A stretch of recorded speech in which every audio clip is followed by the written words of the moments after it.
For today, I will be giving you an overview of ethics. I will discuss the important terms and the definition of ethics. For this presentation, these are the objectives. The first one is to understand ethics and why they are important in ways that are consistent with a code of principles. Number two, understand why business ethics are becoming increasingly important. Number three, identify what actions corporations are taking to reduce business ethics risk. Number four, understand why corporations are interested in fostering good business ethics.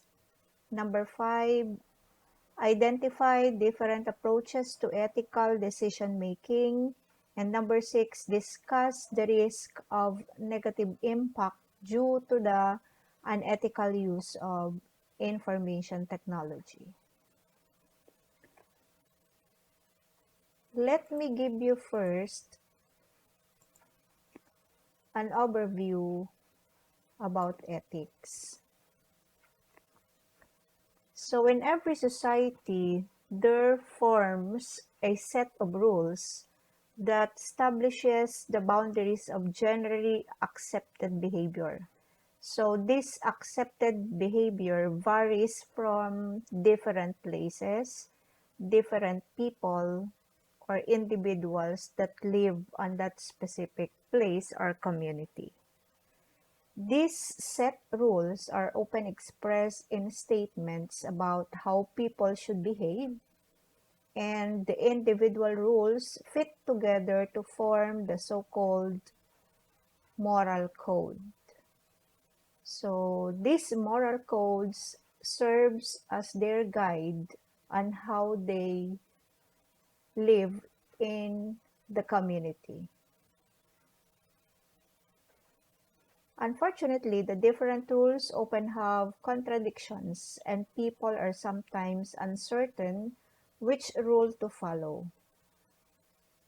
Okay, because there is really no set standard for a particular community. So the first term that I will be giving you is moral codes.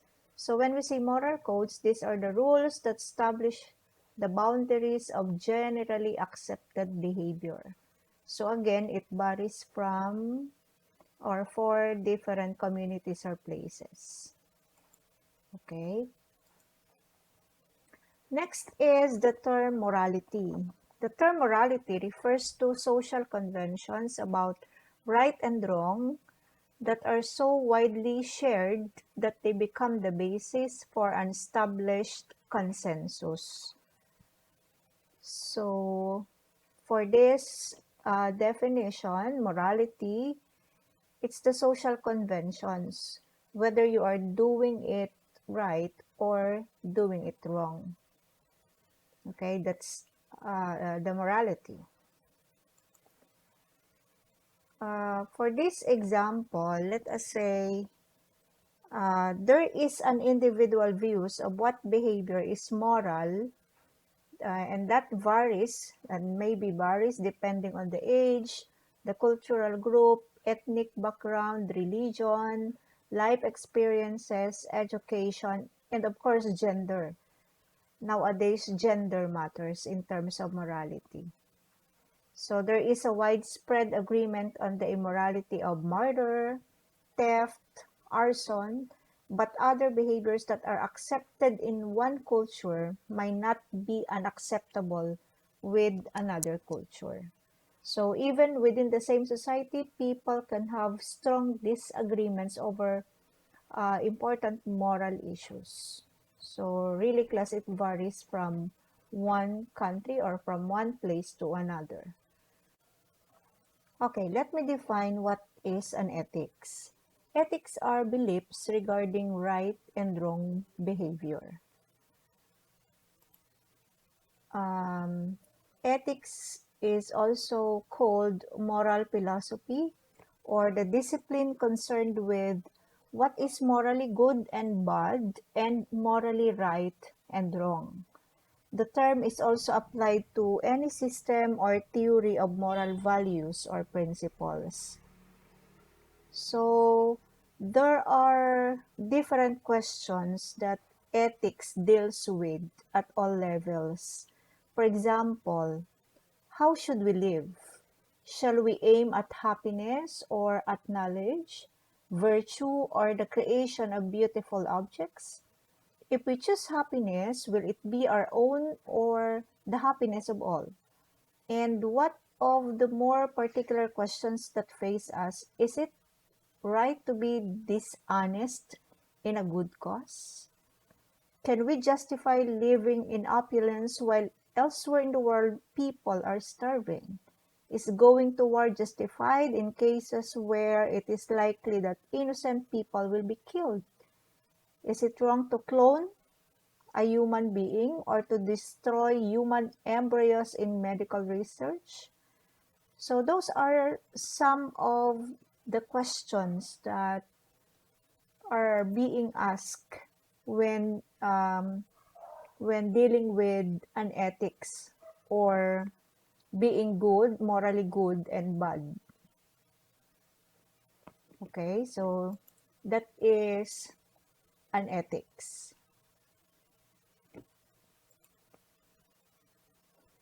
So when we say virtues, these are habits that incline us to do what is acceptable.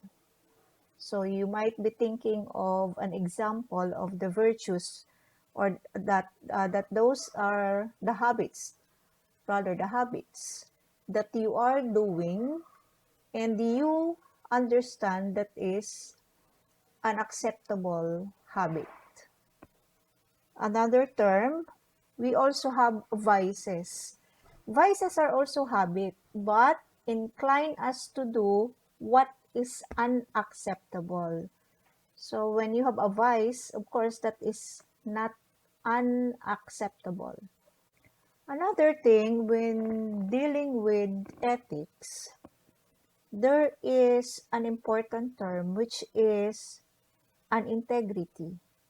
So when we say integrity, um, it refers to the people who act in ways that are consistent with their own code of principles. You might have in mind somebody who live based on his own principles. So a person who acts with integrity acts in accordance with a personal code of principle. So, for example, as a child, you might have been taught not to lie, cheat, or steal. So as an adult facing more complex decision, you often reflect on your principles when you consider what to do in different situations. So is it okay to lie to protect someone's feelings? So these are some of the questions in terms of integrity. Another is, should you intervene with a co-worker who seems to have a chemical dependency problem? Is it acceptable to exaggerate your work experience on a resume, for example, since your aim is you wanted to have a good job? See, those are some of the questions in terms of dealing with an integrity. So you often reflect on your principles when you consider what you ought to do in different situations. So you are weighing things. Are you going to do it or not? Is it the right one or not? So it depends on your code of principles. Let us also discuss ethics in the business world. So we have the term global economy or the globalization. So when we say globalization, it is the spread of products, technology, information, and jobs across national borders and cultures. So when we say globalization, there will be a mix of the culture, beliefs, principles from these different uh, types of person that will conduct a specific business. So, globalization of organization has created a complex business world. So that's why it is really evident, even here in our country, the presence of globalization. And with the presence of globalization, so we can observe that there is a varying behavior that somehow it it can be an ethical behavior for those specific community, like for example here in the Philippines, but for the other company or the other countries that involve on the same business venture, it is still ethical or a good practice for them. So several trends have increased the likelihood of unethical behavior.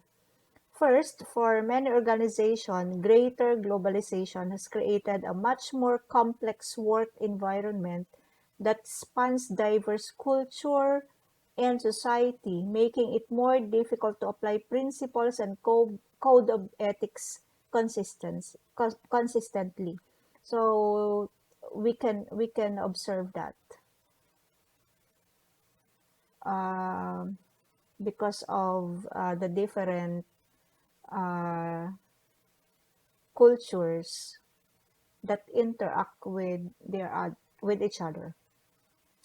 Another thing is today it is difficult and uncertain to predict the economic climate. Organizations are extremely challenged to maintain revenue and profits, considering those unethical behavior. And the sole purpose is to maintain a profit for a particular company. So it's really a challenge for an organization. Let us have this example. The chairman of the India-based outsourcing firm, Satyam Computer Services, admitted he had overstated the company's asset by more than $1 billion.